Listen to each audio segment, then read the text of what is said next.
Jean-Philippe, bonjour. Tu vas nous parler aujourd'hui de ce qu'on appelle le giron dans un escalier. Qu'est-ce que c'est le giron? Oui, tout à fait. Donc, le giron, c'est la largeur de la marche, là où je vais poser mon pied. Quand je prends l'exemple d'un escalier balancé comme celui-ci, je vais tracer une ligne de ce qu'on appelle une ligne de foulée, qui est une ligne théorique qui se trouve à la moitié de l'emmarchement de l'escalier.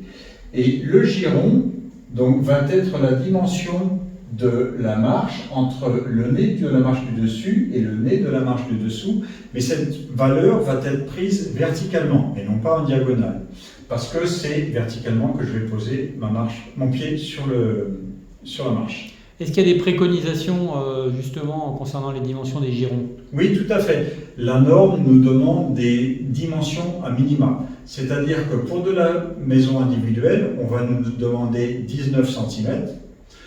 Par rapport à la réglementation des personnes à mobilité réduite, la norme va nous demander 24 cm. Et en ce qui concerne les établissements recevant du public, la norme va nous demander 28 cm.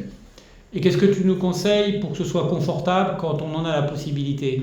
Oui, d'accord. Donc ces valeurs, ce sont encore une fois des minima. Moi, je pense qu'une marche avec un giron, enfin un escalier avec un giron de moins de 25 cm, c'est dangereux. Ok.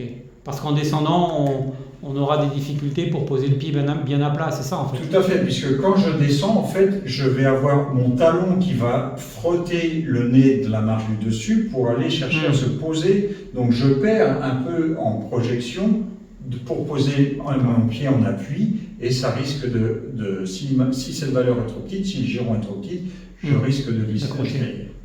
Super, bah écoute, c'est clair, merci à toi. Avec plaisir.